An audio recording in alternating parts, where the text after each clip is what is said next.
ആകാശവാണി.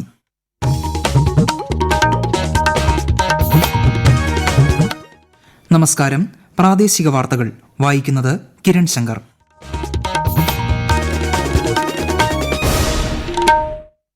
പ്രധാന വാർത്തകൾ. കേന്ദ്ര സർക്കാരിന്റെ ഉറച്ച തീരുമാനങ്ങളാണ് ഇന്ത്യയെ ലോകത്തെ 5ാമത്തെ വലിയ സമ്പദ് വ്യവസ്ഥയാക്കി മാറ്റിയതെന്ന് പ്രധാനമന്ത്രി നരേന്ദ്രമോദി. നന്ദി പ്രമേയത്തിനുള്ള മറുപടിയിൽ കോൺഗ്രസിനെതിരെ രാജ്യസഭയിൽ രൂക്ഷ വിമർശനം ഉയർത്തി പ്രധാനമന്ത്രി. കേന്ദ്ര സമീപനങ്ങൾക്കെതിരെ സംസ്ഥാന സർക്കാർ നാളെ ന്യൂഡൽഹിയിൽ നടത്തുന്ന സമരം ഭരണഘടനാപരമായ അവകാശങ്ങൾ സംരക്ഷിക്കുന്നതിനു വേണ്ടിയാണെന്ന് മുഖ്യമന്ത്രി പിണറായി വിജയൻ. സംസ്ഥാന സർക്കാരിന്റെ വീഴ്ചകൾ മറച്ചുപിടിക്കാനുള്ള രാഷ്ട്രീയ നാടകമാണ് ഡൽഹി സമരമെന്ന് കേന്ദ്ര സഹമന്ത്രി വി മുരളീധരൻ. ദേശീയ വീരവിമുക്ത ദിനാചരണത്തിന്റെ ഭാഗമായി എല്ലാ കുട്ടികൾക്കും വിരനശീകരണ ഗുളിക ഉറപ്പുവരുത്തണമെന്ന് ആരോഗ്യമന്ത്രി വീണ ജോർജ്. ഇടുക്കി പൂപ്പാറ ടൗണിലെ അനധികൃത കയ്യേറ്റങ്ങൾ റവന്യൂ വകുപ്പ് ഒഴിപ്പിച്ചു. ഹൈക്കോടതി നിർദ്ദേശപ്രകാരമാണ് നടപടി. വാർത്തകൾ വിശദമായി. കേന്ദ്ര സർക്കാരിന്റെ ധീരമായ തീരുമാനങ്ങളാണ് ഇന്ത്യയെ ലോകത്തെ 5ാമത്തെ വലിയ സമ്പദ് വ്യവസ്ഥയാക്കിയതെന്ന് പ്രധാനമന്ത്രി നരേന്ദ്രമോദി. രാജ്യസഭയിൽ രാഷ്ട്രപതിയുടെ അഭിസംബോധനയിന്മേലുള്ള നന്ദി പ്രമേയ ചർച്ചകൾക്ക് മറുപടി പറയുകയായിരുന്നു പ്രധാനമന്ത്രി. സംസ്ഥാനങ്ങളുടെ വികസനമാണ് രാജ്യവികസനത്തിലേക്ക് നയിക്കുന്നതെന്നും സംസ്ഥാനങ്ങളുമായി സഹകരിക്കുന്ന നയമാണ് കേന്ദ്ര സർക്കാരിന്റേതെന്നും അദ്ദേഹം പറഞ്ഞു. हम राज्यों का विकास से ही राष्ट्र का विकास कर पाएंगे कि देश के विकास के लिए राज्य का विकास, इसमें कोई विवाद नहीं हो सकता है. हमारे कार्यक्रमों की रचना ही सबको साथ लेकर के चलने की है और मिलकर के देश के भविष्य को बनाने की है. आज देश का हर कोना, हर परिवार विकास के फल प्राप्त करे, ये हम सबका दायित्व है और हम उसी दिशा में जाना चाहते हैं. हमारी हर सोच उस काम के लिए समर्पित है. उसी एक भावना के साथ देश आगे बढ़ता रहेगा. കോൺഗ്രസിനെതിരെ രൂക്ഷ വിമർശനമാണ് പ്രധാനമന്ത്രി രാജ്യസഭയിൽ ഉയർത്തിയത്.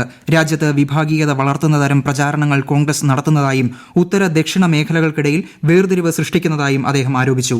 അധികാരത്തിനു വേണ്ടി മുൻപ് ജനാധിപത്യ ധ്വംസനം നടത്തുകയും ജനാധിപത്യപരമായി തെരഞ്ഞെടുക്കപ്പെട്ട സർക്കാരുകളെ പിരിച്ചുവിടുകയും ചെയ്ത കോൺഗ്രസാണ് ഇപ്പോൾ ജനാധിപത്യത്തിനും ഫെഡറലിസത്തിനുമായി വാദിക്കുന്നതെന്നും അദ്ദേഹം വിമർശനം ഉന്നയിച്ചു. സംസ്ഥാനത്തിന്റെ ഭരണഘടനാപരമായ അവകാശങ്ങൾ സംരക്ഷിക്കുന്നതിനാണ് കേന്ദ്ര സമീപനങ്ങൾക്കെതിരെ നാളെ ന്യൂഡൽഹിയിൽ സമരം നടത്തുന്നതെന്ന് മുഖ്യമന്ത്രി പിണറായി വിജയൻ. സംസ്ഥാന മന്ത്രിമാരും MLA-മാരും MP-മാരും ജന്തർ മന്ദറിൽ നടക്കുന്ന സമരത്തിൽ പങ്കെടുക്കുമെന്നും മുഖ്യമന്ത്രി ന്യൂഡൽഹിയിലെ കേരള ഹൌസിൽ വാർത്താ സമ്മേളനത്തിൽ അറിയിച്ചു. സംസ്ഥാനത്തിന് അർഹതപ്പെട്ടത് നേടിയെടുക്കുകയാണ് സമരത്തിന്റെ ലക്ഷ്യം. കേന്ദ്രം സംസ്ഥാനത്തിന്റെ വായ്പാ പരിധി വെട്ടിക്കുറയ്ക്കുകയും ഗ്രാന്റുകൾ തടഞ്ഞുവെക്കുകയും നികുതി വിഹിതം വെട്ടിക്കുറയ്ക്കുകയും ചെയ്യുന്നതായി മുഖ്യമന്ത്രി പറഞ്ഞു. മുഖ്യമന്ത്രി പിണറായി വിജയനും സംസ്ഥാന മന്ത്രിമാരും നാളെ ഡൽഹിയിൽ നടത്തുന്ന സമരം രാജ്യം കണ്ട ഏറ്റവും വലിയ രാഷ്ട്രീയ നാടകമാണെന്ന് കേന്ദ്ര സഹമന്ത്രി വി മുരളീധരൻ. സ്വന്തം വീഴ്ചകൾ മറച്ചുപിടിക്കാനുള്ള പ്രഹസനമാണിതെന്നും സംസ്ഥാന ബജറ്റിനെ പോലും രാഷ്ട്രീയ പ്രചാരണത്തിനായി സംസ്ഥാന സർക്കാർ ഉപയോഗിക്കുന്നതായും അദ്ദേഹം ആരോപിച്ചു.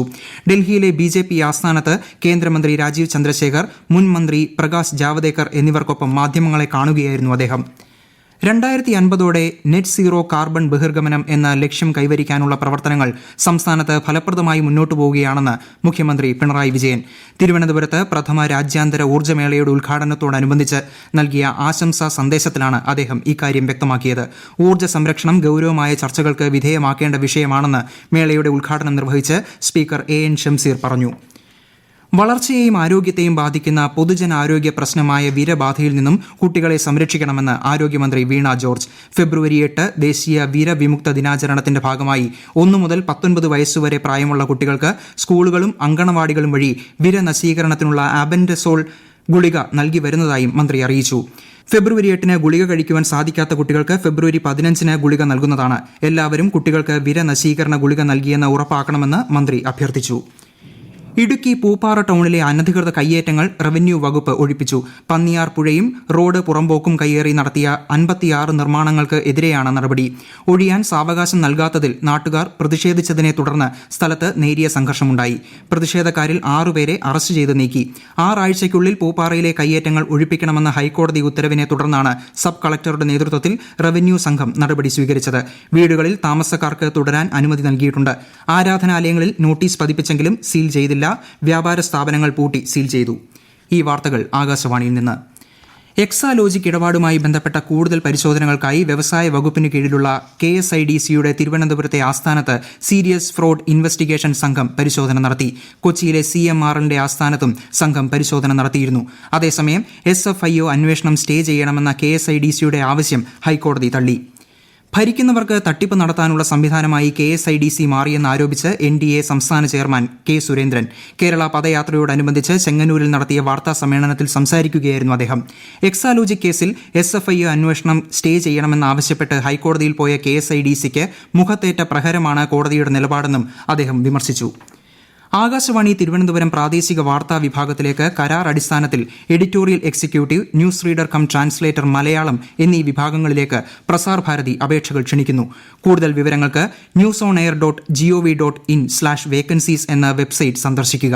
ഓൺലൈൻ അപേക്ഷകൾ application.prasarbharati.org എന്ന വെബ്സൈറ്റിൽ 2024 ഫെബ്രുവരി 8 നൽകേണ്ടതാണ്. ICC റാങ്കിങ്ങിൽ 1-ാം സ്ഥാനത്തെത്തുന്ന ആദ്യ ഇന്ത്യൻ ഫാസ്റ്റ് ബോളറായി ജസ്പ്രീത് ബുംറ. ഇന്ത്യൻ സ്പിന്നർ അശ്വിനെ പിന്തള്ളിയാണ് ബുംറ ICC ടെസ്റ്റ് റാങ്കിങ്ങിൽ 1-ാം സ്ഥാനം സ്വന്തമാക്കിയത്. നേരത്തെ ഇംഗ്ലണ്ടിനെതിരായ 2-ാം ടെസ്റ്റിൽ 91 റൺസ് വഴങ്ങി 9 വിക്കറ്റ് നേടിയ ബുംറ കളിയിലെ താരമായിരുന്നു. ടെസ്റ്റിൽ ഏറ്റവും വേഗത്തിൽ 150 വിക്കറ്റുകൾ തികയ്ക്കുന്ന ഇന്ത്യൻ ബോളറാണ് ബുംറ. ദക്ഷിണാഫ്രിക്കയിൽ നടക്കുന്ന under-19 cricket world cup 2-ാം semi ഫൈനലിൽ നാളെ ഓസ്ട്രേലിയ പാകിസ്ഥാൻ പോരാട്ടം. മത്സരത്തിൽ വിജയിക്കുന്ന ടീം ഞായറാഴ്ച നടക്കുന്ന ഫൈനലിൽ ഇന്ത്യയെ നേരിടും.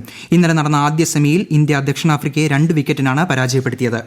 രാജ്യത്തെ ഓഹരി വിപണികളിൽ ചാഞ്ചാട്ടം. ബോംബെ ഓഹരി സൂചിക സെൻസെക്സ് 34 പോയിന്റ് താഴ്ന്ന് 72,152-ലും ദേശീയ ഓഹരി സൂചിക നിഫ്റ്റി 1 പോയിന്റ് കൂടി 21,931-ലും വ്യാപാരം അവസാനിപ്പിച്ചു. സ്വർണ്ണവിലയിൽ വർധന. ഗ്രാമിന് 25 രൂപ കൂടി 5,800-ഉം പവന് 200 രൂപ വർദ്ധിച്ച് 46,400 രൂപയുമാണ് ഇന്നത്തെ വില. കേരളത്തിലെ ഉന്നത വിദ്യാഭ്യാസ രംഗത്ത് വിദേശ സർവകലാശാലകളിൽ നിന്നും നിക്ഷേപം സ്വീകരിക്കുന്നത് ഇവിടെയുള്ള വിദ്യാർത്ഥികൾ പുറത്തു പോകാതിരിക്കാനാണെന്ന് CPIM സംസ്ഥാന സെക്രട്ടറി MV ഗോവിന്ദൻ കണ്ണൂരിൽ വാർത്താലേഖകരോട് സംസാരിക്കുകയായിരുന്നു അദ്ദേഹം. സ്വകാര്യ നിക്ഷേപത്തെ ഇടതുപക്ഷം ഒരിക്കലും എതിർത്തിട്ടില്ലെന്നും എന്നാൽ ലാഭത്തിനു വേണ്ടിയുള്ള ചൂഷണം അനുവദിക്കില്ലെന്നും അദ്ദേഹം പറഞ്ഞു. CPIM നയത്തിൽ മാറ്റമില്ലെന്നും വിദ്യാഭ്യാസ മേഖലയിലെ സ്വകാര്യവൽക്കരണം പുതിയതല്ലെന്നും ശ്രീ MV ഗോവിന്ദൻ വ്യക്തമാക്കി. കണ്ണൂർ രാജ്യാന്തര വിമാനത്താവളത്തിന്റെ അതിർത്തി മതിലിന്റെ 5 കിലോമീറ്റർ ചുറ്റളവിൽ റെഡ് സോണായി പ്രഖ്യാപിച്ചിട്ടുള്ളതിനാൽ ഡ്രോൺ ഉപയോഗിക്കുന്നതുൾപ്പെടെയുള്ള കാര്യങ്ങൾക്ക് ഏർപ്പെടുത്തിയിട്ടുള്ള നിയന്ത്രണം പാലിക്കണമെന്ന് ജില്ലാ കളക്ടർ അറിയിച്ചു. ഡ്രോണുകൾ, സെർച്ച് ലൈറ്റുകൾ, ബീം ലൈറ്റുകൾ, ലേസർ ലൈറ്റുകൾ എന്നിവയുടെ ഉപയോഗം, പട്ടം പറത്തൽ എന്നിവ റെഡ് സോണിൽ നിരോധിച്ചിട്ടുണ്ട്. കേരള സംഗീത നാടക അക്കാദമിയുടെ ആഭിമുഖ്യത്തിൽ സംഘടിപ്പിക്കുന്ന 14ാമത് അന്താരാഷ്ട്ര നാടകോത്സവം ഈ മാസം 9 മുതൽ 16 വരെ തൃശൂരിൽ നടക്കും. പാലസ് ഗ്രൌണ്ടിൽ വെള്ളിയാഴ്ച വൈകിട്ട് നടക്കുന്ന സമ്മേളനത്തിൽ സാംസ്കാരിക മന്ത്രി സജി ചെറിയാൻ നാടകോത്സവത്തിന്റെ ഉദ്ഘാടനം നിർവഹിക്കും. പ്രശസ്ത സിനിമാ താരവും സാമൂഹ്യ പ്രവർത്തകയുമായ രോഹിണി മുഖ്യാതിഥിയാകും. 7 വേദികളിലായി 23 നാടകങ്ങളാണ് മേളയിൽ അരങ്ങേറുന്നത്. ആധുനിക സൗകര്യങ്ങളോടെ നിർമ്മാണം പൂർത്തിയായി ഉദ്ഘാടനത്തിനൊരുങ്ങി ആലുവ KSRTC ബസ് സ്റ്റാൻഡ്. ഈ മാസം 10 നടക്കുന്ന ചടങ്ങിൽ ഗതാഗത മന്ത്രി KB ഗണേഷ് കുമാർ ഉദ്ഘാടനം നിർവഹിക്കും. ബസ് സ്റ്റാൻഡിലെ പഴയ കെട്ടിടങ്ങൾ പൊളിച്ചു മാറ്റിയാണ് ആധുനിക സൗകര്യങ്ങളോടെ KSRTC bus terminal and passenger amenity സെന്ററിന്റെ നിർമ്മാണം പൂർത്തീകരിച്ചിരിക്കുന്നത്. ട്രാൻസ്ജെൻഡർ ബോധവൽക്കരണ പരിപാടിയോടനുബന്ധിച്ച് സാമൂഹ്യനീതി വകുപ്പ് കോളേജ് വിദ്യാർത്ഥികൾ, ട്രാൻസ്ജെൻഡർ എന്നിവർക്കായി ഷോർട്ട് ഫിലിം മത്സരം സംഘടിപ്പിക്കുന്നു. കോളേജ് വിദ്യാർത്ഥികളുടെ വിഭാഗത്തിൽ കേരളത്തിൽ നിന്നുള്ള അംഗീകൃത കോളേജുകൾക്കും ട്രാൻസ്ജെൻഡർ വിഭാഗത്തിൽ ട്രാൻസ്ജെൻഡർ വ്യക്തികൾക്ക് വ്യക്തിഗതമായോ സംഘമായോ ഷോർട്ട് ഫിലിം തയ്യാറാക്കി ഫെബ്രുവരി 20 വൈകിട്ട് 5 മത്സരത്തിന് അയക്കാം. എൻട്രികൾ tgsjd.shortfilm@gmail.com അയക്കേണ്ടത്. സംസ്ഥാന വ്യവസായ വാണിജ്യ വകുപ്പ് സംഘടിപ്പിക്കുന്ന മെഷീനറി എക്സ്പോ 2024 ഈ മാസം 10 മുതൽ 13 വരെ Kakkanad KINFRA international exhibition come convention സെന്ററിൽ നടക്കും. മന്ത്രി P രാജീവ് പ്രദർശനം ഉദ്ഘാടനം ചെയ്യും. പ്രധാന വാർത്തകൾ വീണ്ടും. കേന്ദ്ര സർക്കാരിന്റെ ഉറച്ച തീരുമാനങ്ങളാണ് ഇന്ത്യയെ ലോകത്തെ 5ാമത്തെ വലിയ സമ്പദ് വ്യവസ്ഥയാക്കി മാറ്റിയതെന്ന് പ്രധാനമന്ത്രി നരേന്ദ്രമോദി. നന്ദി പ്രമേയത്തിനുള്ള മറുപടിയിൽ കോൺഗ്രസിനെതിരെ രാജ്യസഭയിൽ രൂക്ഷ വിമർശനം ഉയർത്തി പ്രധാനമന്ത്രി. കേന്ദ്ര സമീപനങ്ങൾക്കെതിരെ സംസ്ഥാന സർക്കാർ നാളെ ന്യൂഡൽഹിയിൽ നടത്തുന്ന സമരം ഭരണഘടനാപരമായ അവകാശങ്ങൾ സംരക്ഷിക്കുന്നതിന് വേണ്ടിയാണെന്ന് മുഖ്യമന്ത്രി പിണറായി വിജയൻ. സംസ്ഥാന സർക്കാരിന്റെ വീഴ്ചകൾ മറച്ചുപിടിക്കാനുള്ള രാഷ്ട്രീയ നാടകമാണ് ഡൽഹി സമരമെന്ന് കേന്ദ്ര സഹമന്ത്രി V മുരളീധരൻ. ദേശീയ വിരവിമുക്ത ദിനാചരണത്തിന്റെ ഭാഗമായി എല്ലാ കുട്ടികൾക്കും വിരനശീകരണ ഗുളിക ഉറപ്പുവരുത്തണമെന്ന് ആരോഗ്യമന്ത്രി വീണ ജോർജ്. ഇടുക്കി പൂപ്പാറ ടൗണിലെ അനധികൃത കയ്യേറ്റങ്ങൾ റവന്യൂ വകുപ്പ് ഒഴിപ്പിച്ചു. ഹൈക്കോടതി നിർദ്ദേശപ്രകാരമാണ് നടപടി. പ്രാദേശിക വാർത്തകൾ കഴിഞ്ഞു. അടുത്ത വാർത്താ പ്രക്ഷേപണം 7:25-ന്.